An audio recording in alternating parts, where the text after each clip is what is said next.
Hey everybody. In the midst of the nationwide protests against systemic racism in the United States happening for a little while now, we did not release episodes for 2 weeks. This episode was recorded a little while ago, and some things have changed since then. In this episode, a fundraising initiative was teased but not revealed. I'm going to go ahead and reveal it now.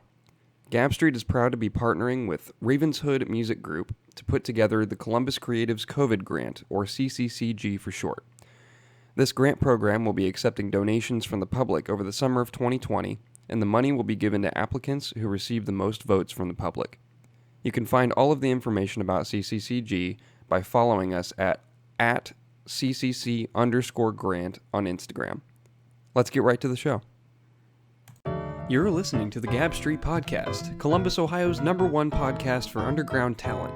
Every week we have new conversations with interesting individuals who contribute to the Columbus economy and its lively culture. You may find just what you're looking for right in your backyard. Let's get right into it.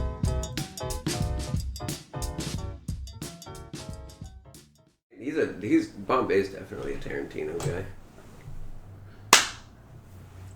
Christoph Waltz is my man, dude. I love him. Dude. Yeah. I gotta admit, I've still never seen Pulp Fiction. Really? I know. Yeah. I understand that though. It's like one of those things that like you just know it's gonna be good, so you just never come to it because you're like, I'm saving that for later. There's no surprise. You know this is dope. You know. Yeah. The gas. I'm of the philosophy with that you were born not having seen movies. So it's like when people give people shit for like, oh, you haven't seen this movie. What's wrong with you? It's like, that's the whole thing too, man. It's my default state of being. Literally. You know? Yeah. Well, that's the thing too, man. It's like scolding someone for not knowing something is like the most counterproductive thing to and anything that you're trying to do to like think about like as a kid. You know what I mean? Like if you scolded a child for not knowing something every time they didn't know something, then they're just gonna grow up and be like, go to the basement. They're not gonna. They will grow up not knowing how to use their words for sure. Yeah. And I grew up not knowing how to introduce a podcast. Here we are. What's going on? We're back. Gab Street. On that Wednesday morning edition of the Gab Street Podcast. Today is episode 69. That means It has been 69 weeks since this episode has started. Damn. Since the show has started. And we are here with two guests. One is Jacob Engel, also known as Senseless. Hello. And Ian St. Rich. Welcome them to the show. Been meaning to get them on for a little bit now. They got some things in the works. They got some goals that y'all are going to hear. For sure. And they're interested in Tarantino. Woo! As I have now learned. So, we're going to get along just fine. That's Tarantino. That'd be cool. Before we begin, I do have to mention we have a sponsor today. It is the Instagram page for Denny the Cat. What up? Denny DeVito. Danny. At Denny_DeVito. Go ahead and check out that page. I love that handle. I think that's great. Holding us down. So anyways, I started blasting. But go drop some likes and follows on that page. He's a cute little cat. He's my guy. So please show some love. We would love that. There's a lot of history in this room, actually. I haven't let that on yet, but I have known Senseless since I've known anybody in Columbus, really. I think I've brought him up a couple times on the show before, but I actually met this dude when I was 14 years old, back in That shit is so crazy. I think it was March of 2015 or something. It was certainly March. Yeah. Cafe I remember it Yeah. specifically being March. It was at McConnell Arts Center. Mm-hmm. There was a songwriting workshop going on, and there was a hip hop thing in the basement. And my dad was like, "You like Aesop Rock? Go downstairs." I'm like, "Cool." So there I met Senseless, Bombeardo, Cole Baker, Eric Rollin, there. and I think that was it. Was Josh Miller wasn't there, was he? I don't think so. I met him later. Yeah, I don't think Josh was there. Yeah. I know they had a folk songwriting workshop going upstairs too, right? Like Andy Shaw and them were doing that. Yeah. Shout out to Andy Shaw. I've been on a kick lately. That dude's dope. Really? So, yeah. Cool. Go check out Andy Shaw. Yeah. Not that he knows. I don't think he would know even who I am or whatever. But you're dope though. I rock with you. That's what it's all about, man. Yeah. Gotta spread the love no matter what. That's cool. But I think my dad was at the folk part of that. So yeah. That was the reason we went, and then things fell into place. I remember I was wearing an Aesop Rock sweatshirt, and somebody was like, "How old are you?" I was like, "I'm 14." He's like, "You listen to that, and you're 14 years old?" I'm like, "Yeah. Is that cool or something?" And then I don't know. Everybody just kind of took me under their wing all of a sudden. So he gave me his first album. There's a CD that's still in my car. Hey. It's Living on Land, and that was my introduction to Columbus hip hop. So you can probably thank this guy right here for this show happening. Oh man, like, you know, that's too much. Well, I wouldn't have... You're making me feel good, though. I'm all fuzzy and shit over here. I'm like, hell yeah. Oh, like it's the God. Like, I'll take that credit. It's cool. I am the reason why this is happening, matter of fact. No. But it really was the beginning of... You did all the things that you did it yourself. You know what I mean?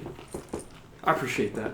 Yeah. Thank you. But I just wanted to give credit where it's due, just because a lot of things would not have happened if I had either not met you or had met someone else first, if that makes sense. Sure. You know what I mean? Okay. So, butterfly effect. Yeah, right. Well, that's the way it is. You can, change one for sure. Yeah, man. But you guys have something cooking together. We do. We do. Sound like that. Yeah. It is cooked. Is it cooked already? Dude, is it ready to serve? Yeah, joint is done for sure. Yeah. That's called Franklin Park. Franklin Park. Yeah. Yeah? Franklin Park for sure. Tell us about it. Yeah, so it's an 11-song album that we put together, comprised of like most of my favorite joints that because we really went into this and started chopping stuff together. It was just like, here are these favorite, no rules. Here's the favorite records that I've never really thought about doing something to before, and just doing something to them. All sample based except for one song. We have another roommate, Noah Flood. Shout out Flood. What up? He produced one of the songs on it, but yeah, it's all sample based except for that one. And it's just like rap, it's just a rap record. You know what I mean? It's not really, it's like people kind of get in that zone of none of it's sampled, no samples, whatever. Yeah, it's like hip hop is sampled. We chopped the shit out of some songs. For sure. Dude, I'm never not gonna be a sucker for that. I will always love just beats and rhymes. You know what I mean? And it was a cool experience too, because I was just getting into sample based music, or making it myself, because I usually just fuck around on some synths and keyboards and stuff. So it was a very much a learning experience. And I think from the beginning and end, you can kind of hear the progression. Yeah, definitely. It was a lot more loop based to begin with, and then I really started chopping and putting bits and pieces here and there. And from song from track 1 to 11, the chops on Out Our Own Way are so much more just intricate than doing the most, which is shout out for me just letting me take your loop. Yeah, drums off. Shout out Bob James for sure. Yeah. We're gonna get out ahead of that one. Fuck it. Yeah, Bob James is the man. Don't come for us, please. Oh, that's the homie. I feel Bob James especially that song. I didn't realize. You're man, you didn't even try to chop this. We were dude, honestly, we snap on it. And Bob James was dude, you looped it. But no, we did throw we filter sweeped it. Yeah, right. Reverse kicks for days. No, it's fun though. Yeah, that's what this shit is. It's beats and rhymes. It wasn't nothing it wasn't trying to get overly mad scientist. I'm a production genius. Yeah, a lot of them kind of it would be we'd go black out on it. You just come to and it's oh shit, we just made a whole beat. Okay, I'm Jacob, are you ready to record? It was a very, very in the moment process where a lot of times I'd come back to the song and I'd be dude, I don't even remember doing this, and just completely sober, just so into it, just manic off the creative energy. Fun. Yeah, I loved making this record. I mean, that's it's always kind of the benchmark of living in a new place for me too. Living on Land, we wrote or was written in like a basement of a house in Pataskala. You know what I mean? And like I remember that. Shout out that place, dude. That was a dope little setup you had down there too. I remember that. And then like Yeah Whatever was written, like, and again in the basement by like on this exact. Sorry to tap it. Yeah, I just I smack it. No, yeah, on this exact table actually, I have this exact same table, and I just had my little silver little piece of crap laptop and my notebook, and I was just right there by the washing machine. And this that was project, we got you out of the basement. Yeah, right. I'm never going back. No. But it's always like such a defining moment. Like I can think of like a specific like that's kind of the most fun part to me about like making records and writing songs is like I can think back so clearly to like where I was and how I felt in that moment of like writing it. It definitely portrays the era. And it just you kind of like it kind of just puts like you can go back, you can hear it, and then you can take yourself back to that headspace, you know. And it's like sometimes you get kind of caught up in a certain headspace, and like the only way to like move on from it is to document it, and then you're like, all right, on to the next thing, you know. So definitely, it's very cathartic. Yeah, so like Franklin Park, like we live in Franklin Park. For people that might be listening and aren't familiar with neighborhoods in Columbus, we live in Franklin Park, and we had lived there for like maybe a month. We just wrote the whole record in like a month. And it was just like being new in the new space and being in that area and just kind of like taking in those new surroundings. It just felt right to call. It's almost like too easy, like almost a cop out. It's like, yep, we live here. Call it in Franklin Park. Call the album Franklin but Park. Really embodies the whole spirit of it. Of just being there and like living in that area and being like, you know, fresh to the space and just taking in new surroundings. And it definitely helped a lot that like our studio is in our house, so it's like the whole project was done in Franklin Park. It wasn't like we were writing and then going to record elsewhere. Like no, it was made. That was beats made there, written there, and recorded all there. on like the same day. Shit too. You know, because like especially with like the prior records, like A Bunch of Nonsense, for example. Like I would do. Take the intro to A Bunch of Nonsense, for example. Like I wrote that. On my back porch, like in the summer of 2016, in another house in Pataskala. But I would take that and then I'd go drive like down to downtown, and that would like be in the studio and record it then. That beat is probably my favorite beat out of anything you've done, I think. Bombay on the beat for sure. Shout out Beardo. Come on the show, Beardo. Yeah, the bearded one. Yes. The OG's OG for sure.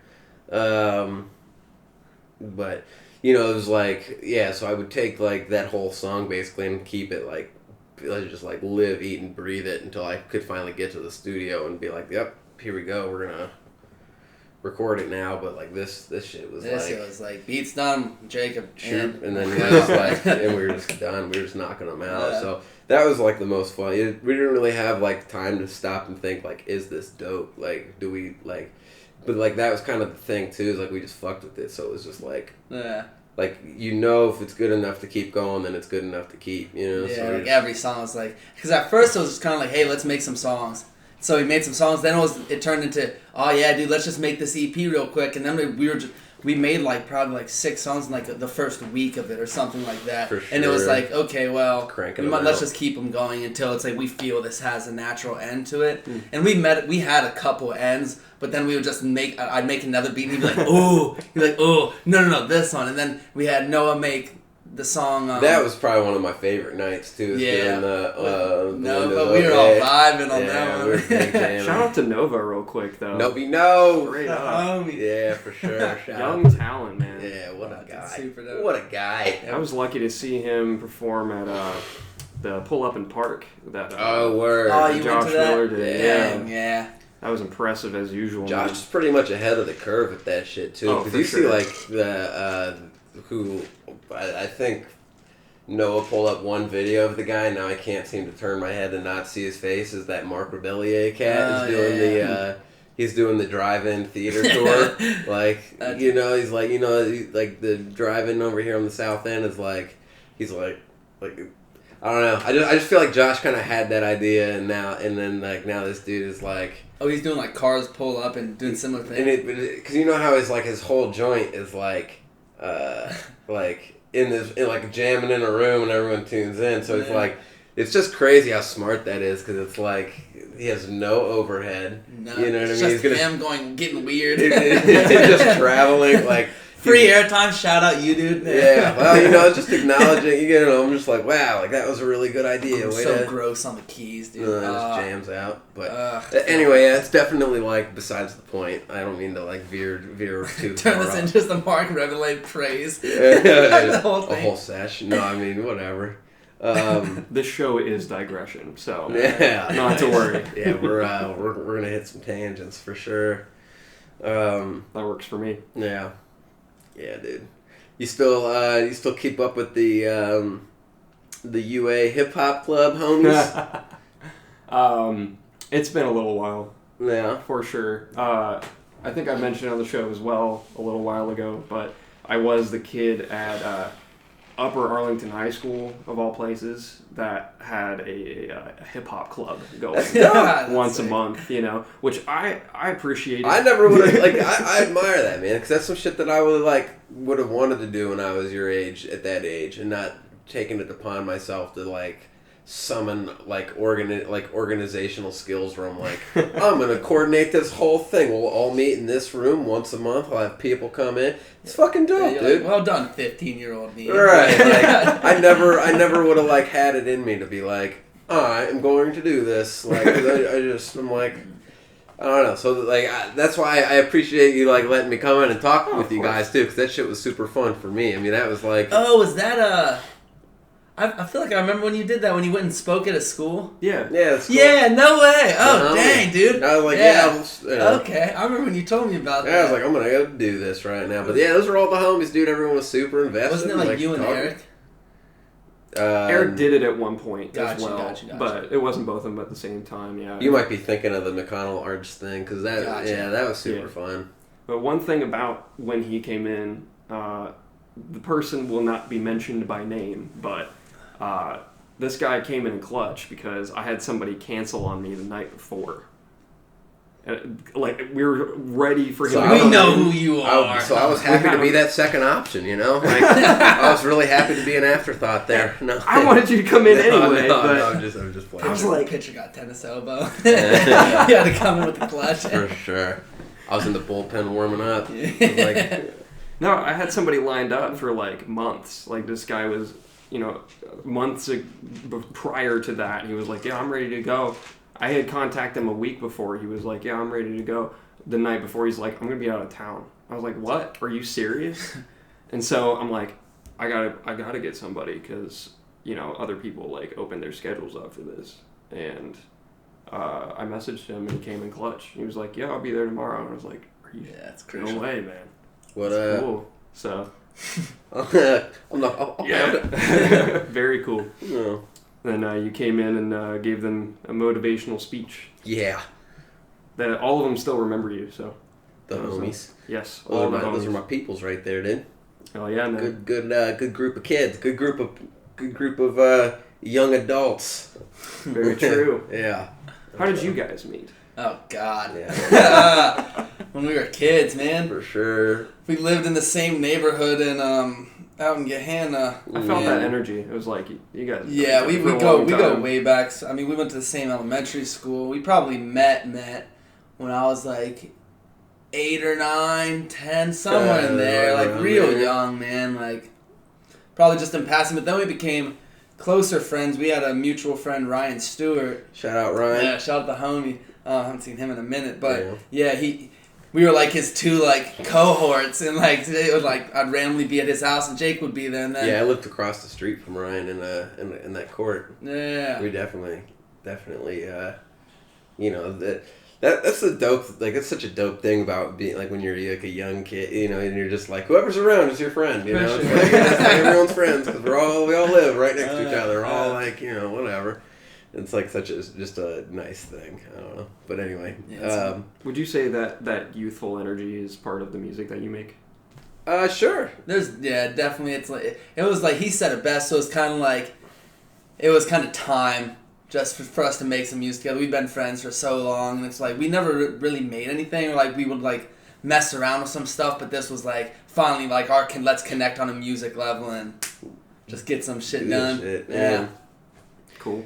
Yeah, it was nice because it's like I love working with Bombay and like that. Like, I hope we make 30 more records together.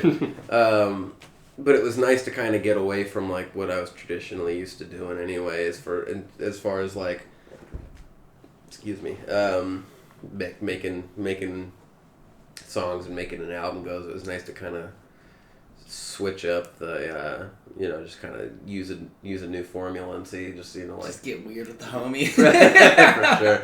Just look into each other's eyes and connect. I said this is it. Yeah, no doubt. So yeah, I had a great time making this record for sure. Super fun. Yeah.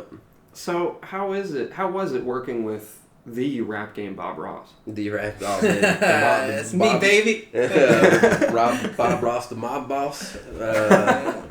Yeah. Where does that come from, or is that just kind of a...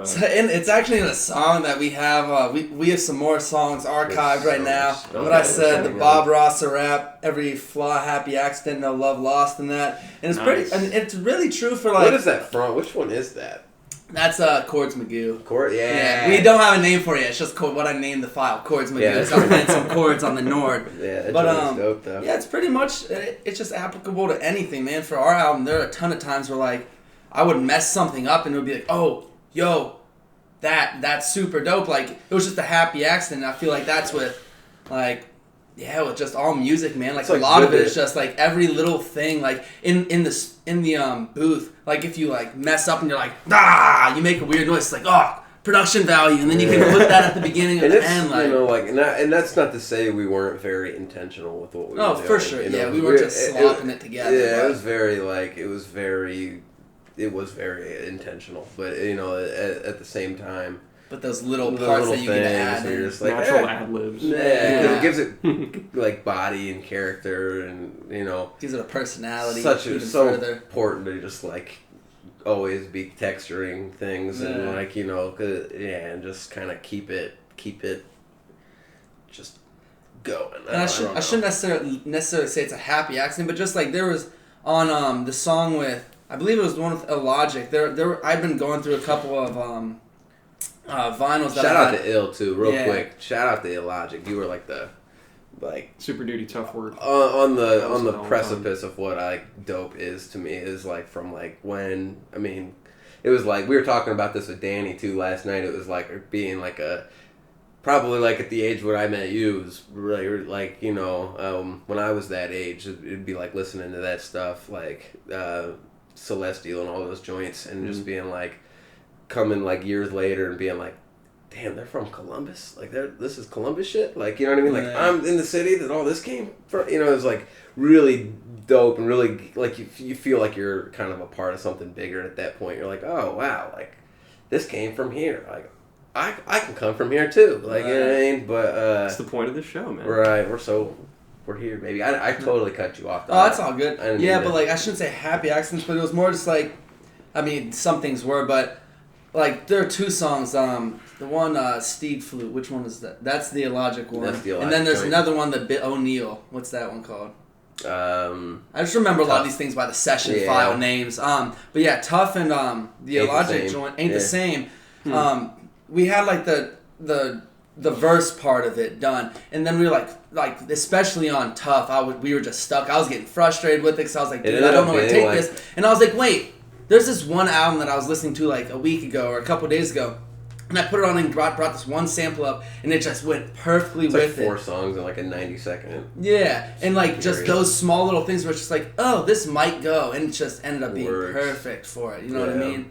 That's music though, it's like especially like in like writing too. Like when you like got some like when you're like penning verses or whatever. You'd be like, damn, like this little part right here rhymes, and I didn't even mean it to. It just, you just like kept it. It just came out like right. Going with the flow of it. Yeah, and like you'd be like, oh, I didn't even think about that part. Like you like have this other other idea that you're like working with, and like you're making this little part happen all the while. You don't even realize that there's this whole other thing going on that's like, oh shit, that's like part of it too. Like, don't you have an 8 Crazy Nights clip? Oh, I do. Yeah, that's yeah. on. Did you rhyme that many times on accident? Yeah, right. Yeah. That's another one of like my favorite parts about, because like that shit is so hip hop for me. Like all samples and stuff, like little clips. I love looking for little clips, dude. Like, we have a big clip at the end of our album. Oh yeah. For all the people that will listen to the album. Yeah, shout out George Carlin. Yeah, just wait. It's definitely a George Carlin ode tirade. One of my favorites. Yeah. Oh yeah. Yeah. It's like a whole song. It's like 4 minutes. It's longer than the actual People song. need to hear that shit though. So sure. I have no problem taking that 4 thinking that minutes. If I had 4 minutes of some dope shit and someone ripped it and used it for their shit, I'd be like, we were like, he shouldn't have snapped so hard. If he didn't want me to use it, yeah, like. Suck at Yeah. your craft and I won't use it, bro. Be trash and we'll stay far away. You're here to make us look better. Right. So it's awful, but there's definitely no truth to it.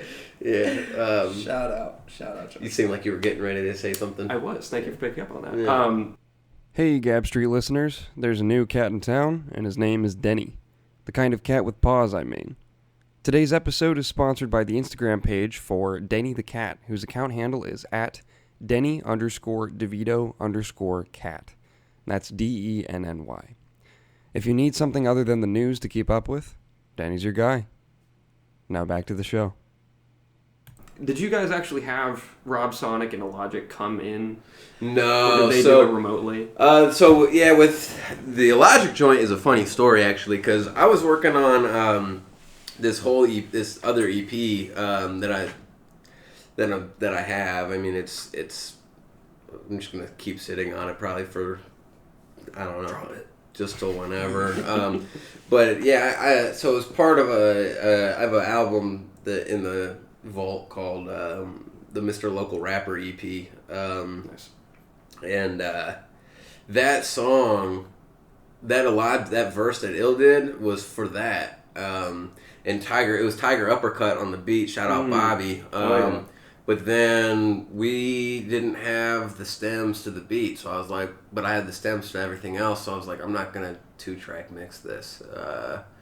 So we started working on Franklin Park, and I was like, I had Ill's vocal stems, like he just had the tracked out verse, and it was like, this verse is like same shit we were just talking about. Like I was like, this verse is way too crazy not to put on something. Like this needs to go somewhere. So we basically built that whole song. Yeah. Like we built that whole beat around his verse. So we're like, we got to use this. Yeah, I like the bare bones of this song. I was like, yo, this might go with this little flute sample that I got. And it went in. It was immediate. Like his cadence on. I was like, yo, this sounds like he wrote to this. Yeah, right. It's so natural. Like, happy accidents, baby. Bob Ross. Hey. Exactly. Yeah. That song slaps, dude. Yeah. It gets weird. Like, and that was like definitely a transitioning point of we were just like, all right, let's see how weird we can get. Yeah, that part of the album is definitely like the more experimental, because like we doing multiple songs from different vinyls on like same songs. That is true. That is another thing too. Like with the album, yes, is sample based, but it's all wax, all nice, all vinyl with no like sampling in from YouTube or something. So it's like because that just feels cheap to me. You know what I mean? Sure. It's like we found all these records. Like went digging. Like that's like and then you have like such a like that. One of my favorite things about rap and hip hop is like whenever you find a song that you love, you get bonus songs. Because someone fucking chopped the shit out of it, and you're like, oh, this is like what this is, and then it's like every time you get a song in hip hop, it's the 2-for-1 special, baby. You get an extra joint out of that, and it's like BOGO, son. Yeah, man.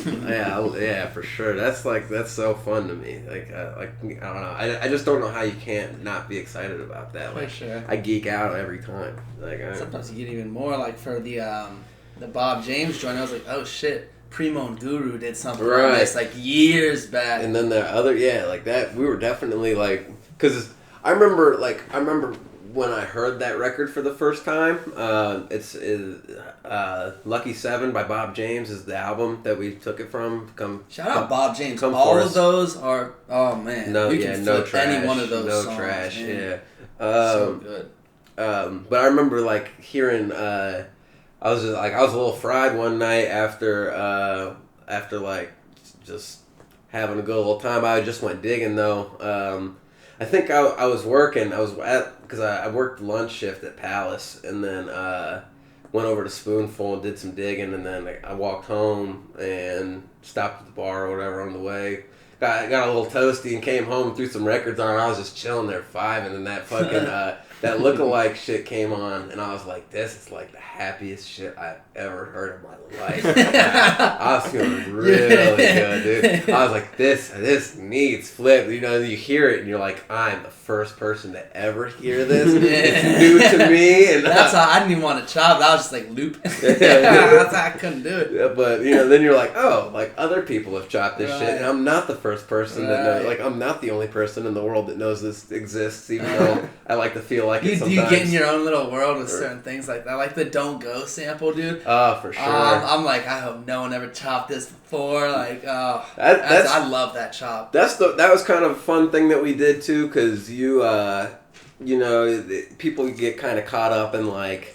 And with chopping, they'd be like, man, if it's not like a 50s soul sample from like that they only did like, a unreleased in the UK, promo use only 45s. There's only 100. Like you're getting like so specific and niche, and it was like, no, like this shit came out like last year, dude. Let's just chop it up. They mass produced the fuck out of it. Let's make it something else. This shit got radio play. Yeah, right. But it's fun though, It's like no rules, There's no rules to this shit, That's what we're always saying. Like, there's no rules. Like, you can do. It's like anyone. If you do a sample, it doesn't matter who it is. They can come after you. So why not just do what you want to do? I mean, like, you know what I mean? Yeah, dude. If Bob James came from that's our just pockets, free publicity, dude, Bob James. Like, I love Bob James. I would be upset if Bob James didn't love us because I love him so much. I really hope that that's not a one-way street, but whatever. I can live with it if it is. I'll be all right. I'll just keep chopping his records. We just want to be friends, dude. Shout out Bob James. And that's why I've never sold a beat that I've made by choice, obviously. Obviously, people were, knocking on my door trying to get my beats all the time, obviously. Yeah. But just because of royalties, man, that's why I didn't sell them. Yeah, for sure. I got 2 points on the back end. I have actually thought about that. Like, when I like send beats out to I haven't done it often, but like when I have sent beats out, I almost always try to do like ones that I make on my keys because I worry like, okay, if I send this out and then this dude gets sued, I'm fucked. Oh yeah, he's gonna be pissed. So yeah, we're willing to take the risk because we're friends and we'll go down together. Yeah, for sure. I mean, it's like, and that's like imagine like one day like we're doing this shit and we just have like budget out the ass and we can just do whatever we want. We're like, this is really dope. How about we just hire a whole band to come in and replay it, and then we arrange it the way we want, And then we're lawsuit budget. Right. Like, yeah, I'm about to get ahead of these lawyers. No, I don't know. I mean, we again talk about going on a tangent, but at this time we are accepting offers to payroll our entire house. So anyone who just wants to put us on payroll, let us do this for we'll take that. Yeah. Let's just live and do this shit. Super fun. If you have too much money that you don't know what to do with, send it our way. We'll clean it for you. Put that shit in my hands. We'll keep it safe. Alright. Yeah. It was one of those Twitter posts where it's like, oh yeah, in COVID-19, like money is like the dirtiest thing, so just send me all your money, I'll clean it up for you. Yeah. I'll make sure we're staying healthy out here. Yeah. You see I'm just looking out for people, what I mean? Man. I'm just neighborhood man. You see the meme that was like, they said clean your weapons, so I washed my hands. So dumb. Yeah. I love that. That's funny. For sure. So, seeing as the album name is literally based off of a place in Columbus. Yeah, Franklin Park. Shout out Franklin Park. How has Columbus helped you to grow as artists other than that? Oh gosh. I mean, I would say more like Columbus is a good starting place for sure. I mean, Yeah. I guess that's probably true for any place that you're from, right? So, I don't really think about like I mean like we're artists and we happen to live in Columbus. I don't really think of it as like Columbus artists, right? Because I just kind of think that's like limiting. Yeah, it's like we're like everyone's just going about life, dude. That's like, like you don't call Kid Cudi a Cleveland artist. They're like whatever, right? Yeah, it's like we're just chilling, dude, and like a lot of the things. I mean, I don't think that it's necessarily specific to Columbus, where it's like we're in this new like we just moved to the neighborhood. We put our studio there. It's all these new surroundings. And maybe, what if we took that same, talk about like the butterfly effect or whatever, we take that same situation and we're like living in, just name the area. Like you're just taking in new stuff and Palm Beach, living in like, what if we on looked the out, ocean, we'd be rapping about riding the waves and shit. or like if there was like mountains outside, or, mountain like, manning. I don't know. So yeah, like,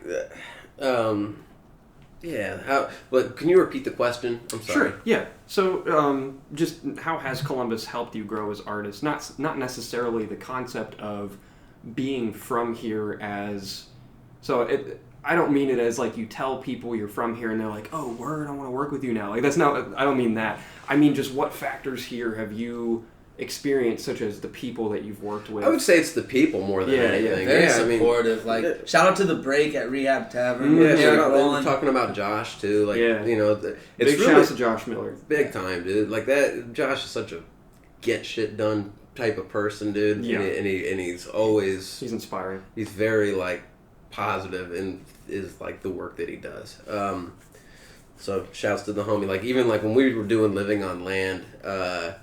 The whole album cover is like we got like all this construction paper and we just cut it all out, like with X-Acto knives and shit, and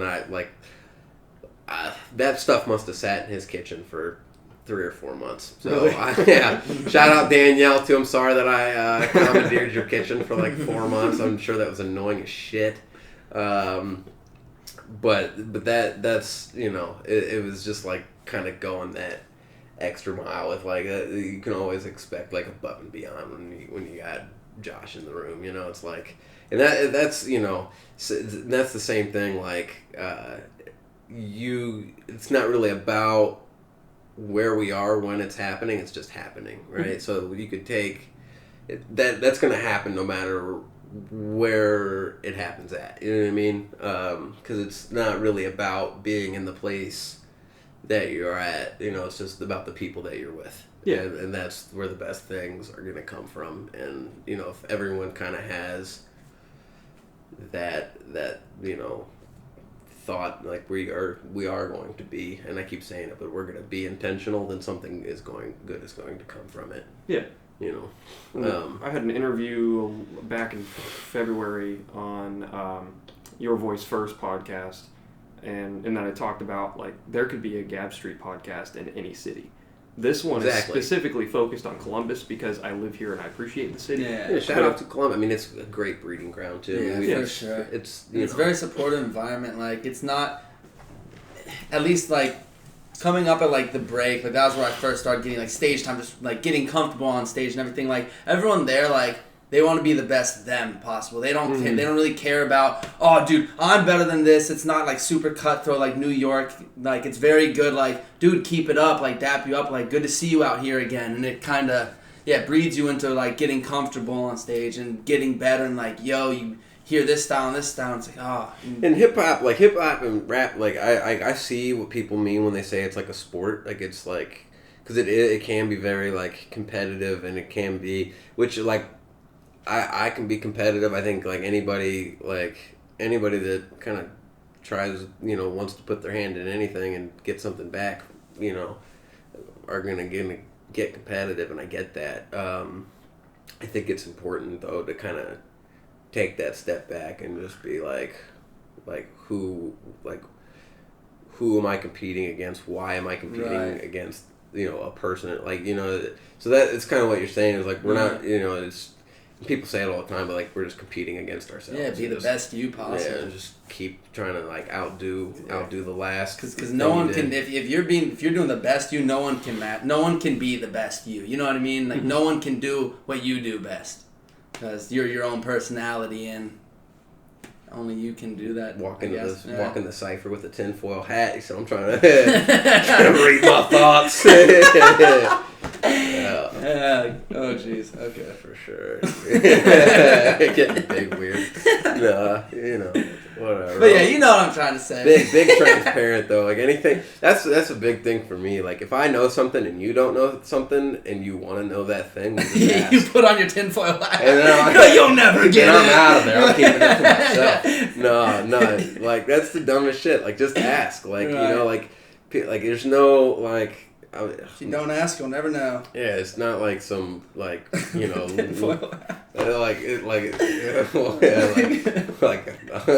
when I got bars. Strap on the tinfoil. You think about don't leave. Yeah, think about it. No one's getting in. You get the good out. entendre. You're like shit. But it's like we're not guarding shit in a vault with like lasers and it's like if you want to know something, like there's nothing wrong with asking. I'm all about sharing the information and because it's like going through shit to like learn shit. Like you don't always have to like make the mistake yourself. It's like For sure. it's hard to like it's hard enough to like learn something the hard way, and like be like, well, really felt that, like shit, So it's like some of that shit, it's like you wouldn't wish it on your worst enemy, It's like you just like, here are some tools, be on your way. Yeah, shout out to Bombay because he really has like the bearded one. He a wise one. He just has advice that he doesn't expect anything in return for it. He's just here for the culture to help. He's definitely taught me a lot about the game and just giving me free advice on stuff and helped me along my way. And with producing, like I wouldn't have been able to make any of this record if it weren't for him showing me, so this is how you use Ableton with this and how you chop and yeah. Shout out Ableton too. That is definitely.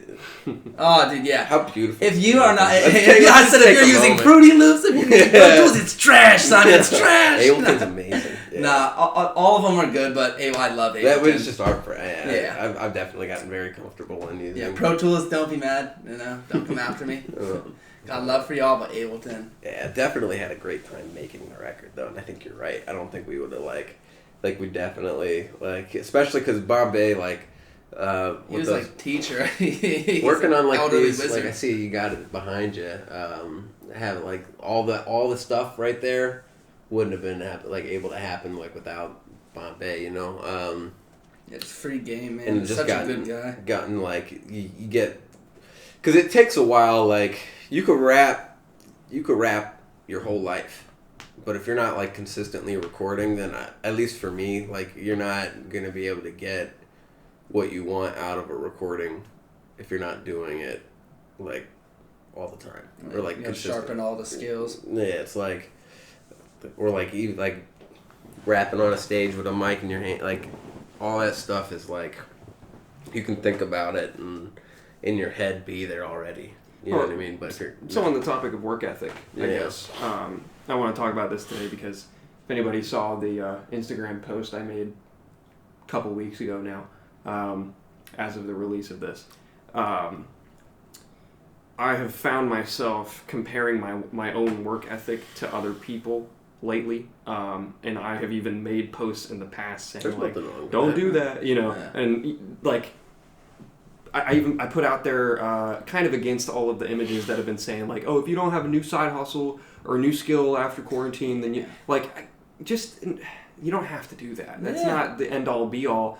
And I burnt myself out. Man. If you're happy, exactly. Nobody can tell me a fucking thing. Yeah, grinding doesn't mean if your mental health isn't good, but you're grinding sick, now you're depressed and you have something done, that doesn't help. You got to take care of what's important, and when that time is ready, it'll come. And Bombay actually recently just said this to me. And this definitely applies to what you were talking about. He's like, comparison is the thief of joy. Yeah, for sure. Mm-hmm. Like, because as soon then that goes with it. You have to do you the best. Like, this person may do this. Like, I'm not gonna be able to produce don't compare your blessings for sure. Yeah, I'm not gonna be able to produce like ninth. You know what I mean? But he's also putting the time to do that. He's found his own style to do what he does. And there's a whole other thing where it's like I'm at the point in my life now. Like I feel like my pen can keep up with anybody's. I think that my show can fuck with anybody's. So I'm not really worried about it at that point anymore. You know, I'm a pretty unbothered person.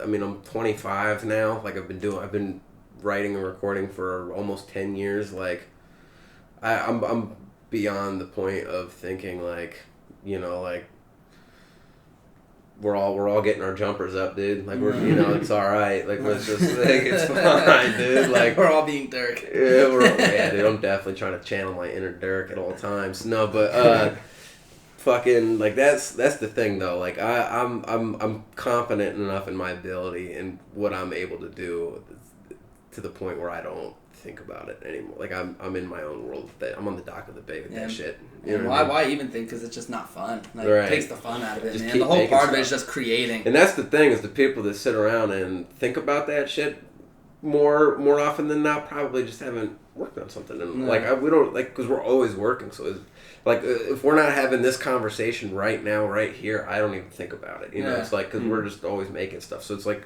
really not even like have enough time to sit around and be like. Yeah, and as soon as you're trying to be someone else, like you can't get in that moment. You can't get in that place where like I said, this whole album was like an unconscious thing. Like if I was trying to do something or trying to be someone, I wouldn't have been able to do that. Like it just kind of let the moment guide me with what to do, and then it just comes out how it is. I feel like. I agree. Yeah. Kind of letting it take you rather than you trying to take it somewhere. And just jamming. Yeah. Just making songs. We're just making songs. Yeah. No doubt. Yeah. Yeah, back when I messed around with instrumentals for a little bit, sometimes I would have somebody ask me like, "Hey, could you make something in the style of this artist?" And I was always like, "No, I can't." Like it's just whatever happens. You can ask me to, you know, if you come to somebody with, and this applies to any freelancing work at all, you're going to a freelancer to get work from them because you respect their style and their craft. Yep. You know, and I was talking to Joseph Keith the other day, if you know who Joseph Keith is. I don't think that I do, but shout out to the homie. Yeah. Friend of the show. He's done a lot of work with us. And he had to edit together a video for somebody, I think. And he called me and he was like, "Hey man, I don't know what to do. I feel like I'm not going to satisfy this person with this work." And I was like, they came to you for your touch to it. You know what I mean? People just gotta remember people don't that. come to Senseless to get a Senseless or you know they don't come like they don't come to me looking for a MF Doom verse. They come to MF Doom looking for an MF Doom verse. You know you're gonna get That's another point of don't try to be someone else because you're dope as you are, and if you're trying to be MF Doom, they're still going to go to MF Doom. Right. Yeah. You know what I mean? Like, wow, that shows that he's cool. Yeah, that shows that MF Doom's super dope. I'm going to MF Doom. Yeah, right. Cool. Yeah. That just made me want to MF Doom verse even more. So bad. Yeah, for sure. Super dumb. On the mention of MF Doom, who are both of your biggest personal musical influences? Damn it, dude! I knew you were gonna ask me this. I was in the shower today, like trying to think of this. Yeah, He's like, I'm getting so ready. Yeah.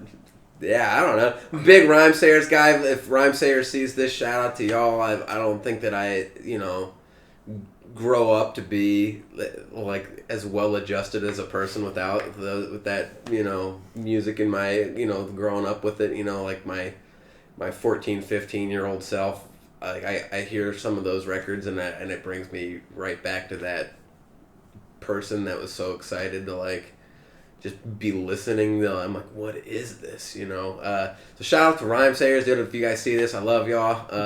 Brother Ali, Aesop Rock, all Rock, everybody. Yeah. Idea, rest in peace. 1000%. I couldn't even begin to tell you. So, You know, that, and then it's like all the things outside of, you know, what we're doing, right? So outside of hip hop. Yeah, like when I think about like me walking around, you know, being at like with my pops or something when I was a kid, and there's always something on, you know, like always like a bunch of talking heads or you know, Jaco Pastorius, Chick Corea, like it was just so much, like there's just like I would say like so much of like what my palette is now just has to do with like hearing my pops jam out, like in you know, and like like, you know, doing whatever he's doing.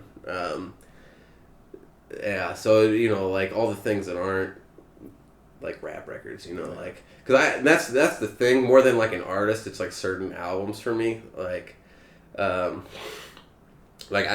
think of like yeah, like more like it's specific bodies of work more than it is like this whole, you know,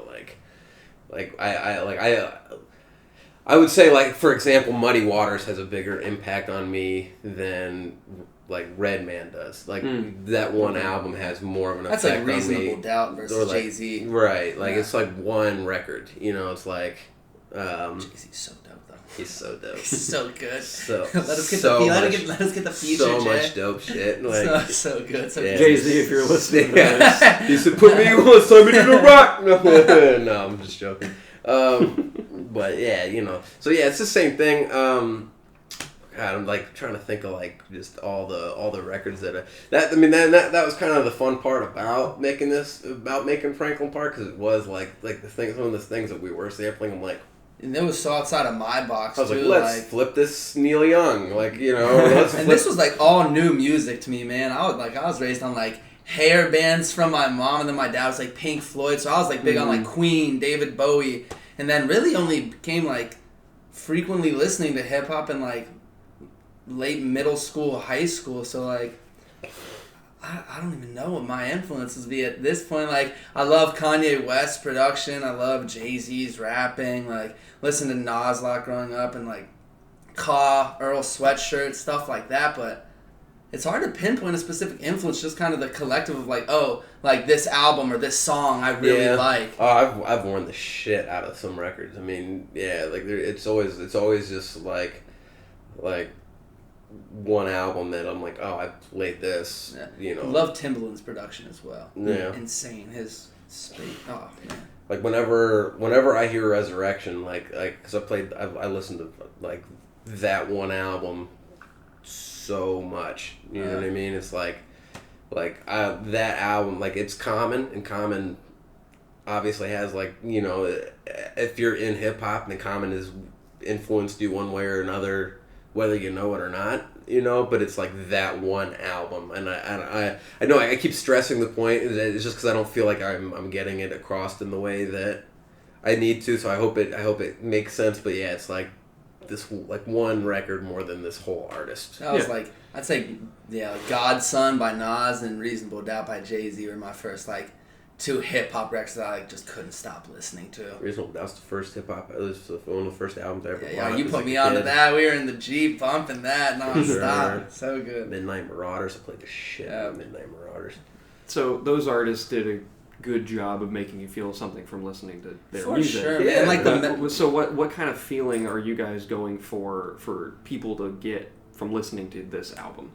You know, like I want, like, because I mentioned it earlier, but like I definitely kind of ride down the middle of like taking myself too seriously, and then also like being able to laugh at myself. So I think that's kind of the general tone for the record, is just being able to like kind of like feel it, you know, and have that kind of like cut, you know, but then still being able to like kind of keep it light and keep it, you know, because like life is already hard, dude, you know what I mean? Like, so I don't need to make records about how hard life is, you know what I mean? Like, because that's not the point, you know, to me. Like that can be someone else's job, you know, like that's not like my cross to bear or whatever. That sounds way too dramatic, but I know what you mean. yeah, it's like when I listen to like records, I'd listen to records that go away from like the bullshit. You know what I mean? Like I have $8 in my bank account right now. Like, you know what I mean? Like straight the fuck up. Like so I don't need to make records to like remind myself that shit is hard to do, because it's like I already know that. I already have those constant reminders everywhere. So yeah, I try to make songs like especially like when you listen to it, like have it like I could be sitting in front of you and you know that it's me, but you're able to forget, because it's just like we're just sitting here and it's just a song. Like you don't even think about the fact that it's like whoever did it. You're just like, oh, all right. Like you just kind of bob your head, and before you know it, it's over, and you're like, oh, I could listen to that again. Because you just get kind of like a nice, like a nice little. And I guess there is probably like some fuck you moments on there, like like. But even then, they don't get to a point where it's like angry. Like it's still very, so balanced. Word. Word. Like I would be like sorry you couldn't make it. Like it's still like an up tempo song. You know what I mean? Like it's still like. And there's like a good like fuck you moment in that a little bit. Not yeah. that it's like meant to be that though, because it's really not. Like it's just like all right. Like it just seems like it is a pretty relatable place for too. Sure. So yeah, I mean that's I guess that's as far as like what we want people to get out of the music is like. Just enjoy it. Just enjoy your time. Just whatever. Just if you're Don't think too hard. Yeah, just kick it. You know what I mean? Like nothing. It's not that deep. You know what I mean? Like just keep it pushing. Like everybody's kind of gone through some fucked up shit before. It's like we don't need to like harp on that. Like at least not to me. Like that's not my job, dude. I'm not in that. I'm not in the business of like putting stock into like. Taking it super like, bro, I'm so deep, like let me martyr myself. Like maybe if I was like 15-year-old me felt more like that, like I got a little self-righteous and like I'm, you couldn't tell me nothing, like I knew everything. It's like I'm just trying to kind of like stay mellow and be pretty unbothered in my day-to-day and let that kind of shine through the cracks. So. Yeah. I remember listening to another podcast a while back about, they were talking about Post Malone and how some people were writing articles about him where they were like, why doesn't he stand for anything politically in his music? Like, he's not even an artist if he doesn't do that. And then the people on the podcast were talking about, like, he's just trying to chill. It's just, that's what he is. Post Malone's just trying to chill, and that's all he does. I think... And that's Post Malone said that himself as well. He's like, I don't need to stand for anything, man. Right. It's cool.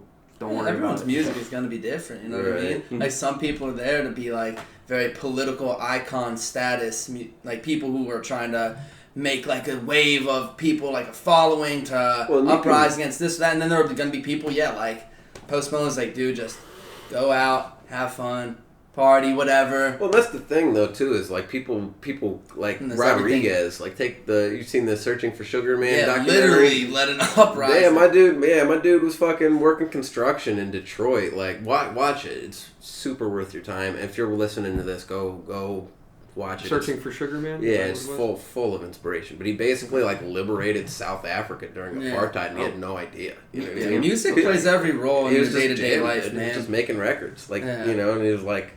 Years like there's all these finds out word. Yeah, like there's all these crazy stories like Rodriguez shot himself in the face in the back of a smoky bar, dimly lit tavern. It's like where just working construction. Yeah, like my man is like it's like that. As far as like political shit goes, like you just being there can be like it can be the political statement. You don't need to say like I'm. That's being in the moment right there, man. Like. Music's just to take you different places. You know what I mean? No doubt. And this definitely is a very present album. Like, when you listen to it, it just keeps you kind of right there. Keeps you in that moment, man. And it never really loses your attention, like, song to song. Nice.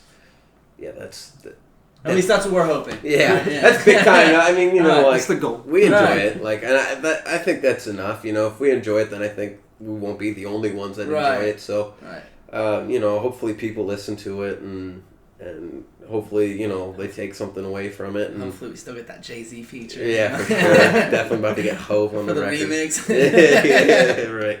But like, because we could go into it with like one way of thinking and be like, we want people to like right. get this one exact thing out of this record, and it's like, then they get the record and it's like, yeah, we weren't getting that at all. Yeah, like, we totally got this whole other thing. Definitely for the listener to decide what they want out of it. I forget who said it, but there's a lot to learn from it, a lot to just relax to, chill to. I saw an interview once. I forget who said it, but they were like, as soon as you write something down, it doesn't belong to you anymore. No. I feel that. Yeah. Like, as soon as you put it out into the world, it's not yours anymore. Which is exactly why we ripped 4 minutes of George Carlin. Sorry, George. I was like, dude, it wasn't even yours anymore. Right, you fucked up. No, that shit's super dope, though. Shout out to the God. Speaking of putting things out in the world, when's this shit dropping? June 9th. June 9th. June 9th, yep. Keep it on your calendar, my friends. June 9th, yep. I believe this is coming out the 2nd or 3rd. Woo! So, yeah, that'll be like perfect timing. Real close. Hopefully that you got what you need. Like, hopefully it's not too all over the place. Right. I definitely have a tendency to kind of. Oh yeah, it's like two people who tangent way too often. Yeah, just kind of all over the place. So it's all good. It's cool. Yeah. How do people find you and support you once this comes out? So you can go on Instagram. It's at commonly_senseless. Then we got at Ian.Saint.Rich.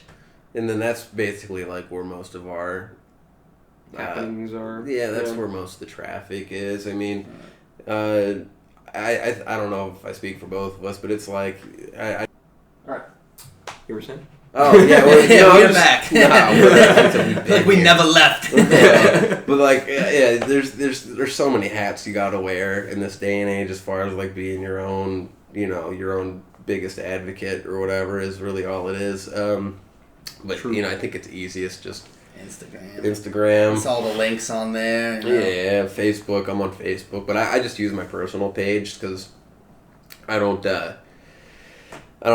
just find it easier than building this whole other thing up. It's like I don't get in my feelings on Facebook. You're just gonna see posts about like things we're doing or things we've done and music stuff. It's not like I'm not ranting on some fucking every time I think about like, let me make a big giant rant post, I'm like, why would I put that into like all that energy into that? Like, why would people are waiting, they're like got their knife and fork like, yeah. Why would we just like go use that energy and channel it into like some records, dude? Yeah. You know what I mean? Like, I don't know, that's for the feelings. That's like, because I don't like super communicate like super well like in my day to day all the time. Like I do my best, but I'm not like always the most like able to get what I'm trying. Like, it all comes out in the songs. Yeah. And I hope that's what sticks with people. Like that's